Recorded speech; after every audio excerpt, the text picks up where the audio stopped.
In this video lesson, we're going to look at track and review changes.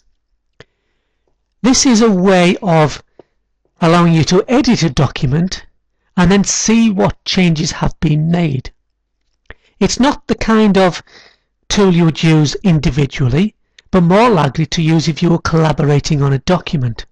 For example, if I've written my document about Cockermouth, I might want somebody else to review it for me, and then for them to make changes. What track and review changes does is allow that process to happen, and then for me to open the document and see what changes have been made very easily.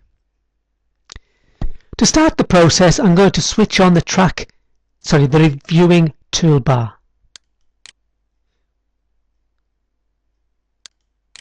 And here's the reviewing toolbar, and that's what we're going to be using. The main button that we're going to work with is switching the track changes on and off. This is simply a toggle button. We click it once to activate the system and switch it off again to revert back to a normal document. You'll notice with it switched on, we also have the TRK in the status bar. That means track changes is on, and we can actually use the status bar to switch it on and off as well, just by double clicking off and on.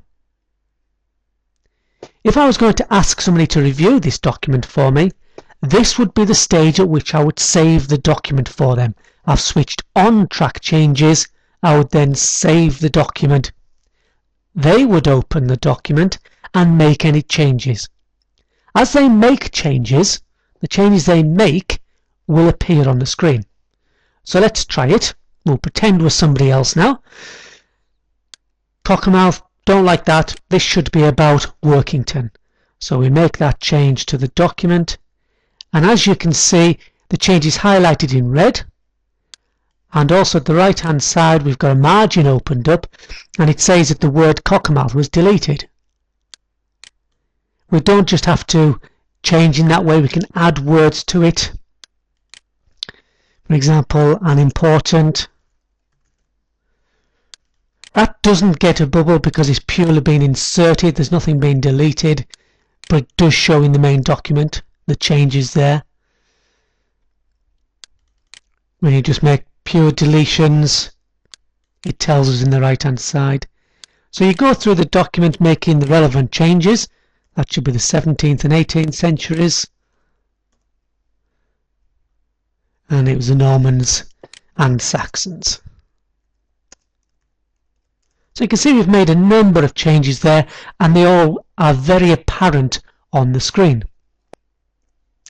So your reviewer would save the document and you would reopen it, and this is exactly what you would see on the screen, the changes that reviewer has made for you.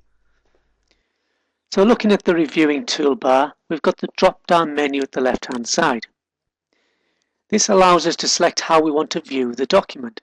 We've currently got final showing markup, which means we can see the edited document, and in the right hand margin details of the changes that have been made. We can also have just the final document, the edited changes. We can have the original document. You can see there that the Saxons has disappeared. We show the final, there's the Saxons. We show the original, and the Saxons has gone. We can also have the original showing the markup. So that's just a way of seeing the document in different views. No changes have been made.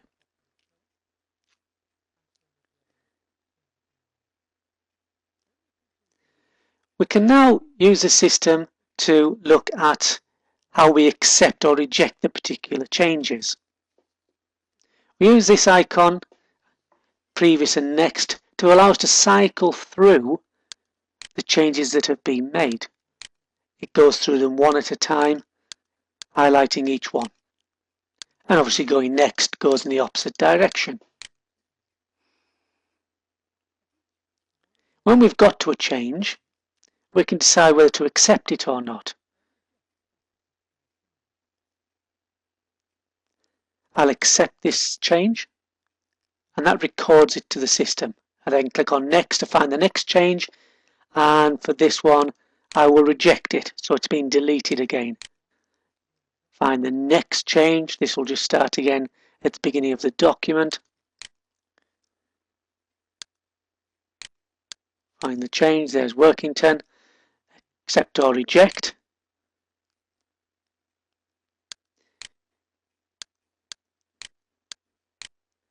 And remember also we can use the undo button if you've made a mistake, because I actually want to accept that change. Carrying on through, we'll accept this particular change. And if we use the drop down, we can accept all the changes, or all the changes that are left still to make, or we can reject all the changes still to be made. So I'll just reject the rest of the changes. That's reviewing the changes, deciding whether or not to accept them. I then click that button to switch off the track changes. We don't want that feature anymore, and you can see there when I made some alterations, they aren't highlighted. We can also get to track changes using the menu system. And switch it off in the toolbar, and we've also got the reviewing pane icon, which switches on the reviewing pane at the bottom of the screen. It's just a different way of looking at the same feature. I don't particularly like this method of working. My personal choice is to stick with the balloons at the right hand side. So that's accept and reject changes made to the document, a way of monitoring what changes have been made and deciding which ones to accept or reject.